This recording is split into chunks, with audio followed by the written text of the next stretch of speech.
It's the hardest part of the ring. The hardest part of the ring. Sometimes you go over the top rope, and then you bang your head on the ring apron. Oh, that's when you feel like a big dope, 'cause they're the worst bumps you can be taking. Oh yeah, it's the hardest part of the ring. The hardest part of the ring. Sometimes you reach out for the hot tag, but then you go ahead and make your own comeback, knock it off. That's when you should quit wrestling, and you're better off rolling in thumbtacks. AW, the hardest part of the ring. The hardest part of the ring. Now double claps.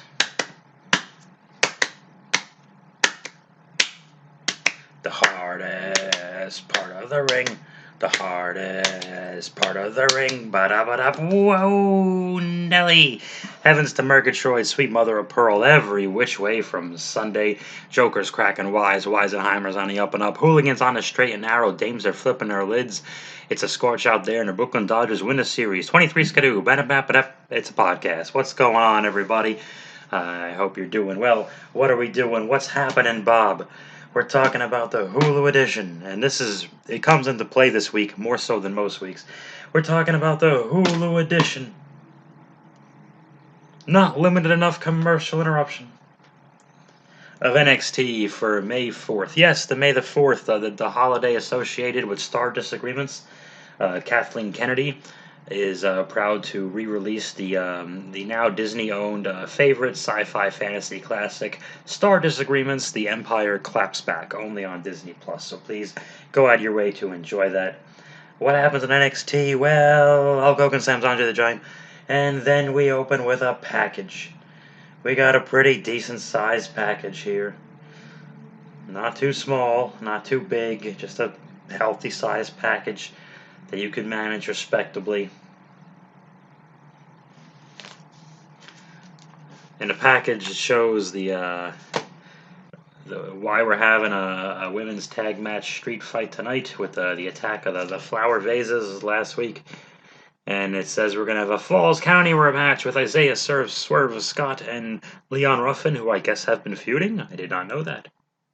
And we open with Leon Ruff, and we open with Swerve Scott, and the falls are counting anywhere. Which is odd, because you think you would do the falls count anywhere after the street fight, because in a falls count anywhere, you can brawl all over the building. But in a street fight, you still got to pin the person in the ring. So why would you take it down a notch? Why wouldn't you go? Who cares? No one cares what you think, Bob. Leon Ruff and Isaiah Swerve Squad are bouncing here and there, and everywhere. They are the Gummy Bears.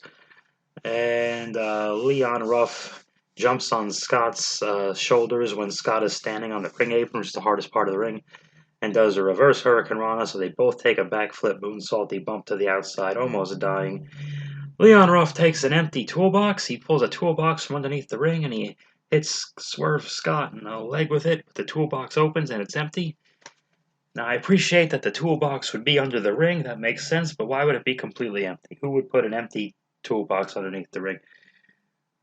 So it looks like there's a toolbox underneath there. I don't know. Leon Ruff tries to jump off some kind of entranceway, and then a bald guy catches him and slams him against the barricade, and Swerve Scott hits some kind of wacky drop-you-on-your-head move and pins Leon Ruff. 1, 2, 3. The match gets 900,046 stars. Then we see Scarlett, who is making my underwear move, and she's talking to William Regal, the commissioner. I love how they use William Regal in these. He just has the right amount of I'm the boss, you'll see me when you need to, and I'll say what I need to say quickly. And he's always so good in everything he does. But they go back. God, they take us backwards in time here. They do a boob joke, because Scarlett has ample bosoms, I guess. And, I noticed, but be that as it may, they have Austin Theory, who's dumber every week. He's got Homer Simpson syndrome. He looks down at Scarlett and he goes, "Are those real? Those are huge." And everyone gets weird and quiet. And then he says, "Your nails," because she has big, like, fake nails too. "Oh my God, are those real?" And he goes to touch her hand, and Gargano grabs her. And Gargano is all over this show. And the Way is all over this show as well. But Why they just keep man, did they piss in our mouths with Gargano at the end of this thing? So Gargano and Austin run away, and they do the nails boobs joke. Isaiah serves Scott leaves with his posse, his team, and he says something about him being great, I guess. But he's still in his tights, like no shower. Why would he be leaving right now? Like right now, now. I don't understand that. Then there's a package.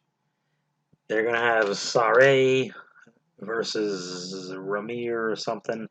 Zayeda Ramir, and they tell us both that these are newcomers, and they establish in the package that they're good guys and they're newcomers. They're gonna wrestle each other. Why would you do that to either one of them? Because if someone's got to lose the thing, and they both just got here, you're immediately telling the audience one of them doesn't matter. I do not understand why you would do that, but they did, and now I'm not interested in either one of them. Austin and Gargano are running around again. I forgot. I just wrote their names down. I forgot what they were doing, but it's them again. They're all over. Scarlett comes out with the other guy. Yeah, so the champion, Karrion Kross, and Scarlett are coming out, and Karrion Kross tells everyone he's a bad dude.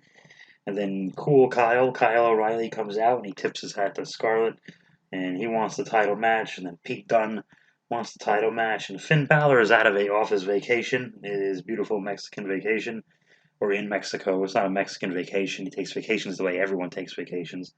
It was in Mexico. That's what I meant by saying it was a Mexican vacation. All right, he took a vacation in Mexico. The vacation itself, the act of the vacation has no nationality or ethnicity attached to it. I misspoke. I apologize. I'm canceled.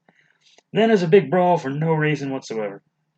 And of course, Gargano and Austin, the way, have to show up. And how does it end? With the thing no one wants to see. Stupid Gargano standing over a fallen Karrion Kross, because we can believe that. Because they had Kross brawl, they had him knock down Finn and Dunne and Kyle and toss Austin Theory around and drop a security guard slash wrestling student on his head and etc. etc. And all this stuff, but a super kick from Gargano, and that's what takes him down. Ah, jeez. I'm over it. I'm over it. What happens? So the way is all over the place. And then we have to see Gargano and Austin again. They tell a blonde lady that they're leaving and that Candice LeRae and Indy Hartwell can wrestle the match without their help. Very good. Zeta Ramir wrestles Sarray, and I'm sorry to say that Sarray won. She gave Zeta a bunch of stiff kicks and did her dropper on her head move. You know, at the beginning of this, I thought, hey, they'll do something where two heels come out and interrupt the match, and then that sets up a tag. They're not just going to have one new babyface beat another new babyface who debuted either on the same week or a week apart. That's idiotic. Well, they did it. So that's the end of Zeta. She beat Toni Storm. Great. Now Tony's probably not even going to get any comeuppance because no one's going to care about Zeta now. I don't understand. Then we did the way Candice and Indy are in the locker room and getting talking about their match, and Candice is getting Indy focused and not to pay attention to that boy like Indy's a teenager, which is kind of still odd. And then you have Dexter Lumis just standing in the back holding like flowers or something, which means he's standing there peering into the women's locker room. Technically, just heads up. And Candice just knows before Indy can see him, she just closes the blinds, which is very. I don't know. It's a little odd. It's a little odd. He's just standing there. Not supposed to be doing that. Watching him change and looking at them without clothing. Like, what are you doing, dude? Anyway, Escobar and his two friends cut a bad guy promo about how they're going to take the championships from both the Midget Street Crew, Memorial Sloan Kettering, MSK, and Kushida. And Kushida appears in a pre-taped thing on a video screen, and he challenges Escobar to take his championship from him next week. Whatever, they're doing that match next week, Escobar and Kushida. And then Raquel Gonzalez and Mercedes Martinez, they're on a split screen thing, which we haven't seen in a while, so that was different. And they go back and forth. They gave the heel the last word, which is weird. A lot of the I paved the road for you. Oh yeah, well, what else did you do with it? And I did all this in a year. So blah blah blah blah. Then a legion of gimmicks who were about to defend their tag team championships in a in a street fight. They find that dog from that Frankie Monet lady, but they act as though they found turds or dog poop in the tank as well. They didn't show it. I mean, why would they? I mean, that'd be gross TV anyway. But I'm assuming they just kind of played and, um, you know, so they couldn't take their tank out, which I'm sure they're going to use as an excuse as to why they lost the match later on. Well, we couldn't enter in a tank. So the Legion of Gimmicks are on their way because there's poop in the tank. The women's tag team champions are now distracted on their title defense because they found the poop in a miniature tank. I just want to let that sink in. Don't rub it in, but let it sink in. Cameron Grimes tries to get into a big, expensive nightclub where no one is at because there's a pandemic, and Bouncer is very big and won't let him in. That's a great thing. It's a great way to make your wrestlers look tough. Have a big bouncer, just boss them around. Ted DiBiase's back. Oh, I love this. I love this. He comes back and he tells, "Hey, buy the whole thing. You don't just rent a special room. Buy the whole club." And I'm the $1 Million Man. Everybody's got a price and does his laugh. It was tremendous. I have no idea where this is going. Probably nowhere, but it'll just stop one day. But I'm enjoying this. The Legion of Gimmicks wrestled away in the street fight, and the LOG never ceases to amaze me because they don't have their tank. Shotzi Sloppy Blackheart has to be dressed up like Freddy Krueger and have a glove and kind of like a sweatery thing that looks like Freddy. And Ember Moon has a stupid hockey mask she wears for 10 seconds before taking it off. So now they're both the two main 80s horror icons, I guess. Because they just need because they couldn't have their tank, so they need a replacement. They couldn't have their 10th gimmick, so they had to make a new 10th gimmick. Jesus Christ. Anyway, best match I've seen with Indy Hartwell. This hit all the indie-rific notes. At one point, there were four seated chairs at ringside next to the ring apron, the hardest part of the ring, and they're facing each other, so it's like reverse musical chairs. And the bad guys, one of them had taken another chair, a fifth chair in a seated position, and put it on top of the fourth chair. The four chairs in a seated position. Oh yeah, and the good guy sat Indy Hartwell on top of it. Sorry. So that Indy is sitting on this bizarre pyramid of chairs, and then they do the classic indie move dive spot where one wrestler is holding the ropes, but Ember Moon is holding the ropes in a way that would actually make it harder for Sloppy Blackheart to get out. But before she does, Candice LeRae, thank God, sprays them both with a fire extinguisher and really lets them have it was huge. It was a big extinguish. So good. They had Sloppy Blackheart do the senton thing to make Candice crack through a ladder, and Indy Hartwell does a springboard. I hate just telling you high spots, not the story of the match, but the match didn't have a story, so these are the big things they did. And Indy Hartwell did a springboard to an elbow drop to put Ember through a table, and that was the last you saw of them. Sloppy Blackheart at one point climbed the scaffoldy thing and jumped and put, I want to say Indy through the announcer table. She did like a high cross twisty into a splash kind of. Anyway, eventually they pin Sloppy Blackheart. I saw Candice LeRae does her finish, the stomp face thing, into a chair, and Sloppy Blackheart gets pinned. And Indy in the way, which is probably for the better. As much as even though I'm sick of the way and I'm sick of Gargano, and this means we're going to see even more of them on the show. This was for the better. Get it off the Legion of Gimmicks. If it's obviously it's the Frankie Monet lady who put the turd in the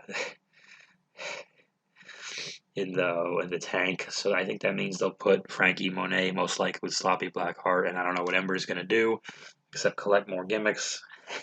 She'll be the gimmick collector. I don't know what she's going to do. I don't know the answer. But the Frankie Monet chick will likely wrestle Ember on the way to Wrestling Sloppy at one of some takeover or some shit. I don't know. Something like that. Okay, so we have new women's tag team championships, and Twitter spoiled this. Twitter will spoil NXT quicker than any Raw or SmackDown episode. Their wrestlers are way more active on it, and for whatever reason, and I think the NXT Twitter itself is just more active too. So this was spoiled for me by accident. I'm like, oh, but I didn't cry about it. I didn't cry about it. It was perfectly fine. Um, the reason I mentioned Hulu comes into play here. I did not watch these segments yet. I'm going to seek them out. But apparently, there was a great promo by LA Knight, which they should never leave off, where he called everybody incels, and I really want to see that, so I'm going to find that. And there was some kind of tag match with Tommaso Ciampa, who comes off this great brutal match with Walter, and in return of Timothy Thatcher, who we know is a tough bad dude. There's a tag match with Thatcher and Ciampa versus two guys I don't know who. Maybe Imperium, maybe Oni Lorcan and somebody, maybe two guys I don't know. I don't know. I saw a picture of it and it was just other bald dudes I couldn't really make out. I just figured I'll find out later. Um, Ciampa, Thatcher as a team, and LA Knight. Do we just hate real men? Like what? What the fuck? There were no manly men on this show except Cross and Finn and Dunn and kind of Kyle, but they all brawled away or got left laying by Gargano. So is this just all the dudes on top are like little whiny sissy boys? Like, what is it?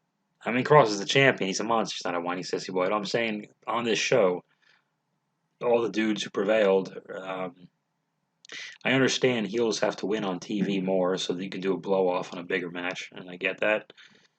But let us enjoy something. Give me somebody. Was there a babyface on this show I could have gotten behind who wrestled in a match on this show? The answer is no. There's not one babyface, male or female, who wrestled on this show that I could have said on this Hulu show that I could have gotten behind. So Ciampa and Thatcher I could have gotten behind. LA Knight I would have cared about. Yeah, that's unfortunate. It's unfortunate. I don't know, guys. I don't have to buy more toys and take them out of the boxes because I'm out of ideas here. I am surely out of ideas here. I tried. So that is the end of the reign of the Legion of Gimmicks. The gimmicks are no more. It is unfortunate. There's nothing I can do. It's a total eclipse of the heart. Once upon a time, I was falling in love, and now I'm only falling apart. Nothing I can say. Total eclipse of the heart. Once upon a time, there was light in my life. Now, only love after dark. There's nothing I can say. It's the hardest part of the ring.